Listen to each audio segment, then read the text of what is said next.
Whereas 18 years old, Mutya ng Alyon, and my advocacies enhancing the talents and skills in terms of singing, acting, dancing, and sports. Because we all know that these days, many of young Filipinos were known as talented, but some of them didn't have a chance to prove what they want. So, as my purpose for this advocacy can help my fellow youth Filipinos to enhance their talent, skills, even their confidence. Thank you. Michelle Aban, 19, Mutya ng Malaya. Teenage pregnancy is an epidemic that is destroying the usefulness in my generation. There are teens that already experience having sex without knowing their consequences. Teenage pregnancy may affect the future.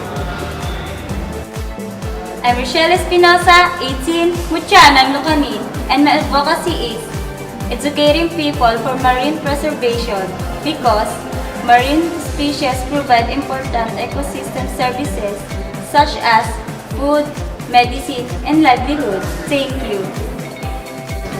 Hi, I'm Kristen Monteagudo, 19, from Balon, Anita, and I'm an advocate for unplugging. Phones and computers have already replaced our cameras, calendars, and even our alarm clocks. We should not let it subside our health and let it replace our families and friends too. We've been much closer to our screens and we're slowly disconnecting from life. As your Mutya and an athlete, I encourage everyone to practice unplugging and start leading a much more healthy lifestyle through sports and recreational activities. We've been too busy staring down from our phones that we almost forgot to look up and experience life. Together, let us practice unplugging and start ceasing technology addiction. My name is Mariveles Santo Canlas, 23 years old, Mutya ng San Isidro. My advocacy is Project LEAD, Reaching Excellence in Academic Development. Education, I believe, is still one of the most effective agents of change in a society. When a child is able to go to school, he or she sets off a positive cycle of change within a community. When these children grow up, they are able to make better decisions and empower themselves against exploitation. My advocacy envisions a community where every child can reach his full potential through education. It focuses on 3 primary factors that may contribute to a child's success: family, community, and opportunity. Through Project LEAD, Reaching Excellence in Academic Development, I aim to work in collaboration with local communities, our local government unit, and other non-government organizations to help facilitate literacy-enhancing skills and habit of reading, especially in primary and secondary schools. It also aims to focus on strengthening their families, helping build more supportive communities, and providing access to opportunities to help them bridge the gap towards literacy. This advocacy, I believe, could change their present lives and ensure a secured future for the next generation. Mabuhay! I'm John Roldan Miisa, 18, your Mutya ng Alasasim.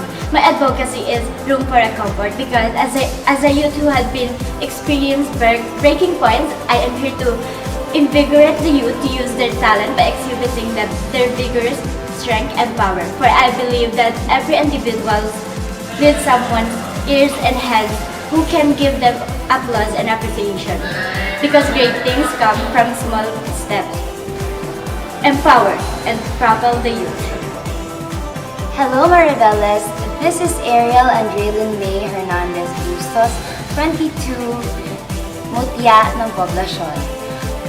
My advocacy is to promote mental health awareness and prioritization as a PWD or a person with disabilities due to a case of violence against women and children.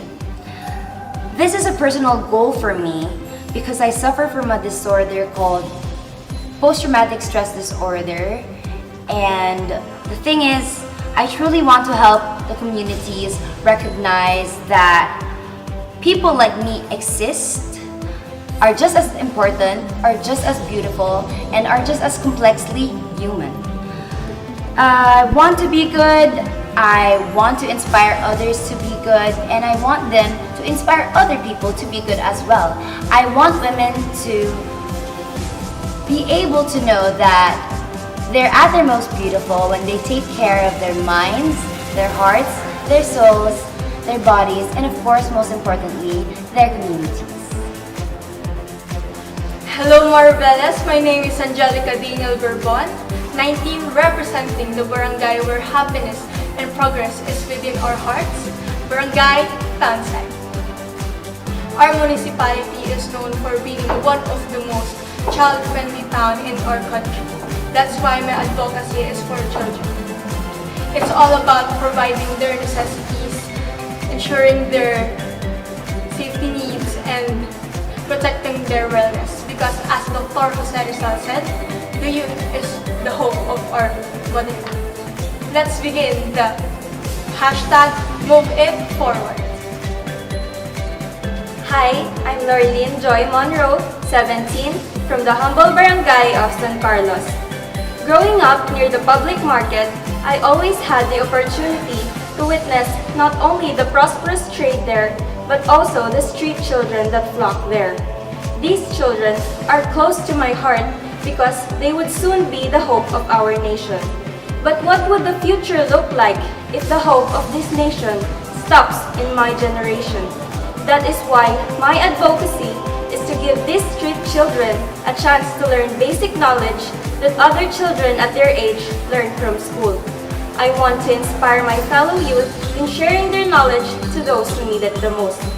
These children, if provided with empathy, attention, and education, can face their lives with newfound skills and interests that could improve their living standards and provide them and our municipality with a brighter future. Mabuhay! I'm Giselle B. Maures, 16, Mutya ng Sisiman. I am an advocate of youth empowerment and upholding ecotourism beyond social industrialization. And I believe that these modern times, people, especially the youth, are unaware of their responsibility towards ecotourism and how social industrialization compensates it.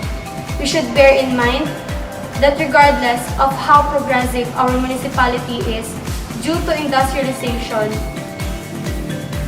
we should seek also the welfare of our ecotourism because that is what Mariveles have known for. Always remember that people and youth should walk gently upon our ecotourism so that the next generation will also walk gently upon the same way. Hi, I'm Ronson Beverly Ibacolangan Sales, 17, Mutya ng Batangas. Mental health is one of the health issues that we are facing right now. There are myths that we must carry until. These days, despite of numerous advocacies and information that rising everywhere, as one of the new generation, I was affected of those people who are being judged because of their condition. And I agree that we are also victims of these social stigmas. But we should need to stop this perception and start thinking that they don't need to be judged. They don't need to be confined and isolated socially. This is what we are. We need to free ourselves from this perception and misinterpretation. We need to start to accumulate that each of every one of us needs to seek everybody that could understand us, that could listen us, and accept us. This is my simple way to advocate mental health in our society. Thank you. Hi, my name is Judith Manap, 19, Mutya ng Biyaan. Ang aking advocacy ay hindi hadlang ang pagiging isang katutubo para hindi marating ang iyong mga pangarap. Iyon lamang po at maraming salamat. Hi, this is Patricia Layug, 19, your Mutya ng Kamaya. My advocacy is all about youth empowerment. It will provide opportunities especially to the youth of Mariveles. As I am a person who is very passionate to learn, to speak, and communicate to others, I would love to have programs such as mentoring and training skills, particularly in personality development. It is my personal fulfillment to inspire, to motivate, and to encourage my fellows to never afraid to pursue whatever that dream they have in their lives. I wanted to empower others just like how I empowered myself. Thank you. I'm Ayla Marie Ignacio Magno, 20, Mutya ng Maligayang. I'm advocating women empowerment. Everywhere women go, their rights become less powerful. At home, in school, along the streets, and even in social media. The rights of women against disrespect, abuse, and harassment tends to be a voice left unsaid by the society. As an advocate of women's rights, I believe it is time to educate women on how they can take care of themselves, how to earn respect they deserve in the society, and how they can feel safe in living their lives in any place they're in.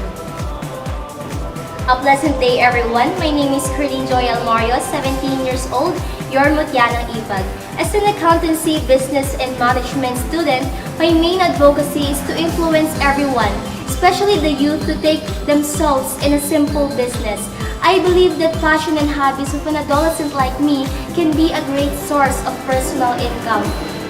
All we have to do is to nourish and develop the hidden entrepreneurial skills that lies within each of us. Through this objective, juvenile crimes caused by poverty will be lessened, and youth will have more chance to be in right direction in the society. Moreover, now that we're experiencing serious economic dilemma concerning high inflation rate and others, engaging to business is a simple form or way for convenience and survival. Thank you. Good day, everyone. This is Joris Jill Santiago, your Mutya ng Baseco.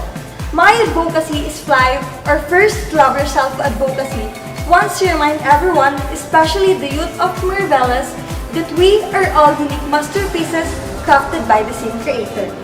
This advocacy is dedicated to promote self-love and being comfortable in your own skin and body, to remind everyone that our worth doesn't depend on what we have or what we gain.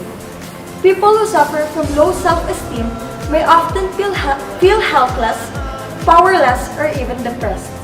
For these reasons and many more, it is vital that we advocate for healthy self-esteem for all members of all ages in our society.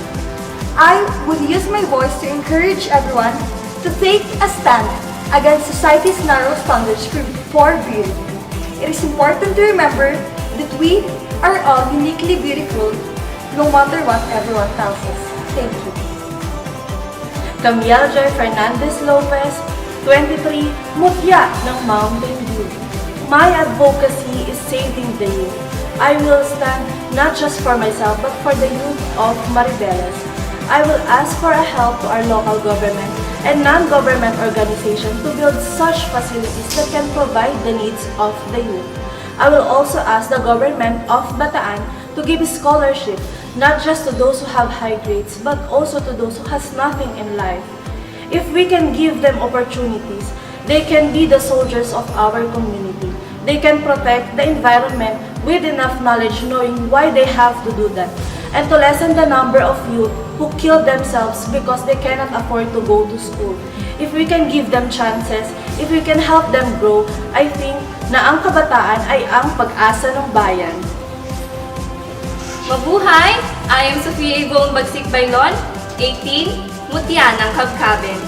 As a Marivelian, I am fortunate to grow up in a barangay and municipality with the gifted geographical features, from its clean seawater and the long coastal line, a vast forested area, and the unique landscape. But time had passed. I started to see the difference of our environment on how it was becoming. Surroundings are full of garbages. The trees are being cut. The sea is getting abused. That is why my advocacy would be focusing on environmental rehabilitation and development for well-being, tourism, and growth. I want to spread the ideology which evokes the necessity and responsibilities of humans to help, preserve, and protect our environment. Because our environment is what we all have in common. What we need to do is to work hand in hand together in making the environment of Mariveles not just a better place, but to be the best place to live in. Because if we nurture our nature, we will definitely have a brighter future. Thank you.